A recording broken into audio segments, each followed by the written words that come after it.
Okay, the Kwangi, even the Manaka Mantibiko, show me Bonya Bonoga, Cabanaro, and I go to this video. Because here was one Omumba, now Mwana Jasho, you know the baby. Upon I hear where mother. I want mother, don't care the rest. How good were now? Why am I the Tachapa who are Jasho there? Other. Woman that man up to one go. I will push you the man in our body. That will over die. I got the iron. That's why I'm at the edge. I'm at the wish you. Also, who are no member. Upon the mother, look at the youth. You to the town without home, my love. What I hear. I couldn't wear whenever I get the child for Manana. Oh, go ahead. Who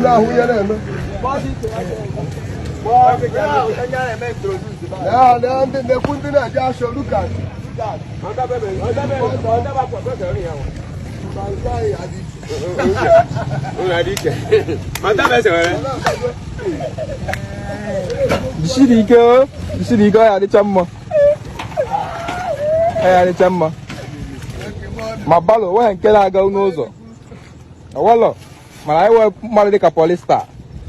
Mbah And Enugu Willie Guafa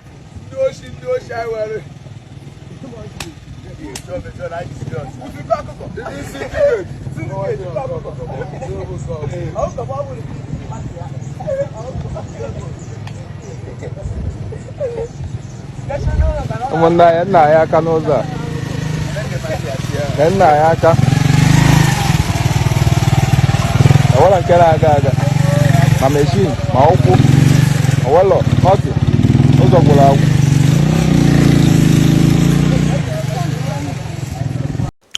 Never mamnuno unafugoda video.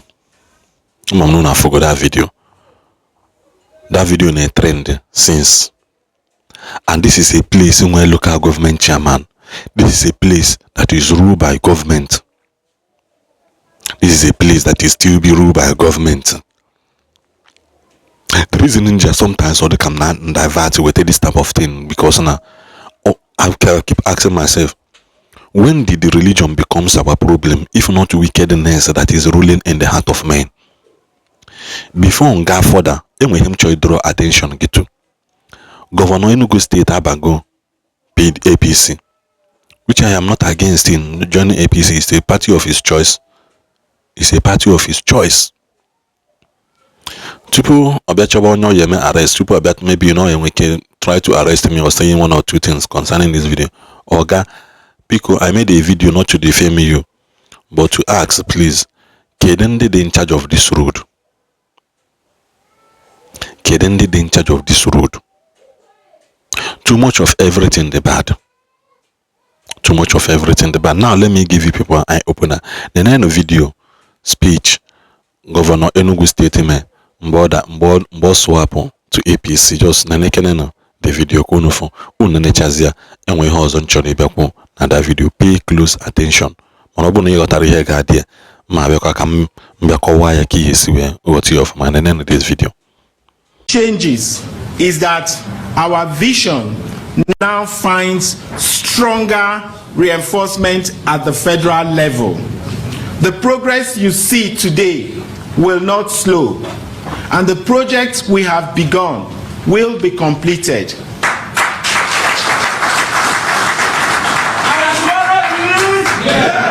Yes, there have been challenges and delays along the way, but make no mistake, schools, hospitals, roads, and our services will be finished as promised. To the political elite across the Southeast, I say this: our people are watching. What they care about most are results.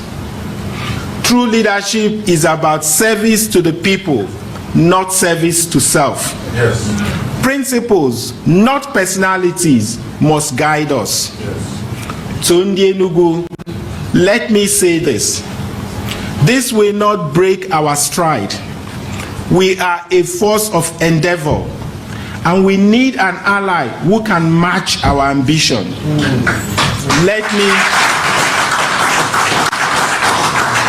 me assure you, this is not a detour, but a conscious step towards a more compelling future.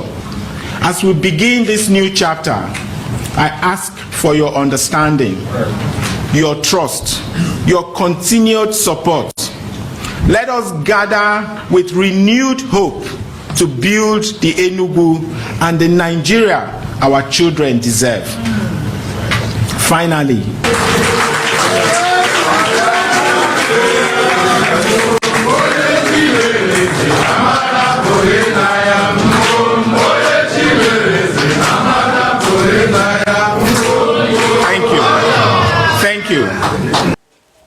Thank you. I'm going to the video. Now, you notice ka Governor Enugu State is ekwu.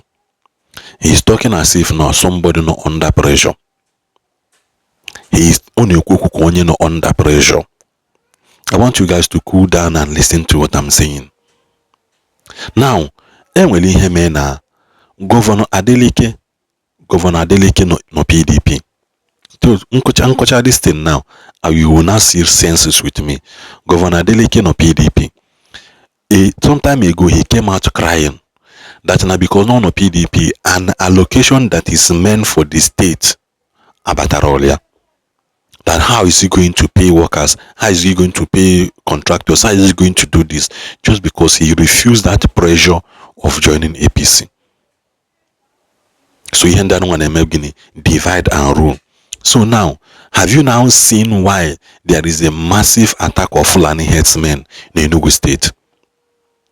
These are the pressures. Come on to agi pressure. Come on to agi pressure na aro. Ka skata ihe na-eme mo mekwero. Now gekwa ntị now. APC a capture Imo State. Capture Enugu State. Hello. Capture ebe Enugu State and Imo State. Anambra kaba Apga. And they are coming full force to take over Anambra. They are coming to furiously forced to take over Anambra, and they are also coming to take over Abia State. That is why Igbo now, your prayer it should be that let this plan did not work. Governor in Kedo State, the SQR warning said that on no account can anybody come to or the local government and the governors and they come to ESCO meeting without wearing that in Obukapanis. And you are very traditional dress and you are coming to ESCO without this as you are to come. You are going back. You are going back.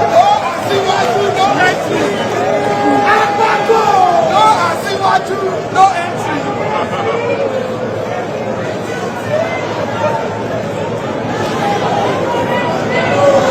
Let me recognize the press.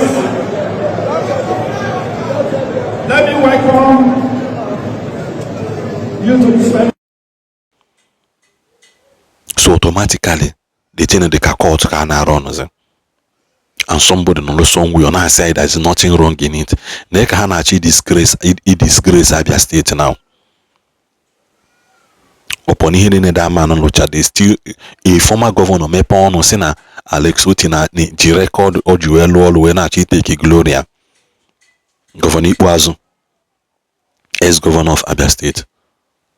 That for more than 16-20 years Abia State is ungovernable and unmotorable. Somebody now be changing there. Uno popota people can be me protest. Say no kwadero na tax the high na cause the high. Okay, me we good mayo. Do you think na money na bata na those states because they don't belong to APC? Una do go na bata dia. Onka hane mwete from the citizens of that state kanja lolo. So onyo bona ndidi. Onyo bona megini mwe ndidi small. They are trying to destroy Abia State now. And there's so many comments. Abia State allow. KB3 Alex Uti. using insecurity, using protests, bribing people to come and discredit his government, and also stand there and actually disgrace Alex Ochi. You people are make a home and doing again. You people will never see something good in your lives again.